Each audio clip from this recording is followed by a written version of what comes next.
Hi అండి, welcome to Vijay home kitchen. ఇవాళ prawns masala రోస్ట్ని ఎలా తయారు చేసుకోవాలో చూపిస్తాను. అదే రొయ్యలు వేపుడండి. సింపుల్గా టేస్ట్గా ఎలా తయారు చేసుకోవాలో చిన్న వీడియోలో చూపిస్తాను. వీడియోలోకి వెళ్ళే ముందు ఒక్క లైక్ చేయండి ఫ్రెండ్స్. ముందుగా మనం రొయ్యల్ని నీట్గా క్లీన్ చేసి ఒక బౌల్లోకి తీసుకుందాం. ఇవి 1/2 kg రొయ్యలండి. ఇప్పుడు ఇందులో 1/2 టేబుల్ స్పూన్ పసుపు, అలాగే 1/2 టేబుల్ స్పూన్ కారం, 1/2 టేబుల్ స్పూన్ సాల్ట్ వేసుకోండి. దీంతోపాటు 1 టేబుల్ స్పూను ఆయిల్ వేసుకోండి. అలాగే ఒక చెక్క నిమ్మరసాన్ని కూడా పిండుకోవాలి. ఆయిల్ వేయడం వల్ల మనం వేసే ఇంగ్రీడియంట్స్ అన్నీ కూడా రొయ్యలకు బాగా పట్టుకుంటాయండి. చక్కగా అంతా కలిసేటట్టు కలుపుకోండి. రొయ్యల్ని మాత్రం 3-4 సార్లు నీట్గా క్లీన్ చేసుకోవాలండి. సాల్ట్ వాటర్తో క్లీన్ చేసినట్లయితే నీసు వాసన లేకుండా చక్కగా మొత్తం అంతా నీసిపోతుంది. అలాగే నీళ్ళు లేకుండా వడకట్టి తీసుకోండి. సరే, రొయ్యలకు చక్కగా పట్టుకుంది కదా ఉప్పు కారం. ఇప్పుడు దీన్ని ఒక 1/2 గంట సేపు పక్కన ఉంచేద్దాం. 1/2 గంట తర్వాత స్టవ్ మీద పాన్ పెట్టుకొని అందులో 2 టేబుల్ స్పూన్స్ ఆయిల్ వేసుకోండి.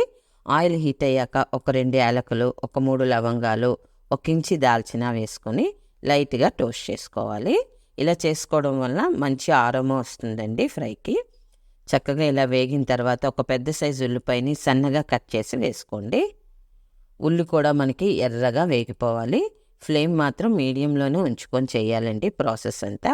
చక్కగా ఇలా వేగే చూసారా. ఇప్పుడు 1 టేబుల్ స్పూను అల్లం వెల్లుల్లి పేస్టు ఫ్రెష్గా దంచింది వేసుకోండి. ఇది కూడా పచ్చివాసన లేకుండా ఆయిల్లో కొంచెం వేగిన తర్వాత ఇలా 1 నిమిషం పాటు ఫ్రై చేసుకునేక రొయ్యల్ని యాడ్ చేసుకుందాం. ఇప్పుడు రొయ్యలు వేసాక రొయ్య కలర్ మారినంత వరకు ఫ్రై చేసుకోవాలండి. చక్కగా సరే ఇలా కలర్ మారింది కదా, ఇలా మారినంత వరకు మీడియం ఫ్లేమ్లో ఫ్రై చేసుకుని ఇప్పుడు మూత పెట్టి ఒక 3 నిమిషాల పాటు ఉంచుకోండి. ఫ్రెండ్స్, ఈలోగా ఈ వీడియోకి ఒక్క లైక్ చేయండి ఫ్రెండ్స్. ఇప్పుడు మూత తీసేద్దాం. తీసేసి మళ్ళీ ఒక 5 నిమిషాలు ఫ్రై చేసుకోండి. చక్కగా ఇంకొంచెం వాటర్ ఏదైనా ఉన్నా కూడా డ్రై అయిపోతుంది. ఇప్పుడు ఇలా ఫ్రై అయ్యాక ఇప్పుడు ఇందులో మనం ఒక 1/2 టేబుల్ స్పూన్ ధనియా పౌడర్ వేసుకోండి. అలాగే ఒక 1/2 టేబుల్ స్పూను జీరా పౌడరు, దీంతోపాటు ఒక 1/2 table spoon garam masala powder, అలాగే ఒక 1/2 టేబుల్ స్పూన్ కారం వేసుకోండి. ఇవన్నీ వేసుకొని మళ్ళీ ఒక 3 నిమిషాల పాటు ఫ్రై చేసుకోవాలి. ఫ్రెండ్స్, కొత్తగా ఎవరైనా మన ఛానల్లోకి వచ్చి చూస్తున్నట్లయితే సబ్స్క్రైబ్ చేసుకొని చూడండి ఫ్రెండ్స్. ఇందులో చివరగా 2 పచ్చిమిరపకాయలు, కొంచెం కరివేపాకు వేసుకోండి. పచ్చిమిరపకాయలు ఘాటు, కరివేపాకు ఫ్లేవరు చివరిలో వేయడం వల్ల రొయ్యలకు బాగా పట్టుకుంటాయి.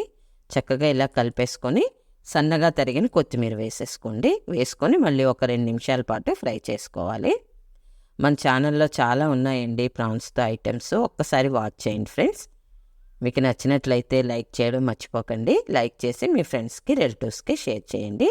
అలాగే కొత్తగా ఎవరైనా మన ఛానల్లోకి వచ్చి చూస్తున్నట్లయితే సబ్స్క్రైబ్ చేసుకుని పక్కన ఉన్న బెల్ ఐకాన్ యాక్టివేట్ చేస్తే నేను చేసే రెసిపీస్ అన్నీ మీకు అప్డేట్ వస్తాయండి. Thank you for watching.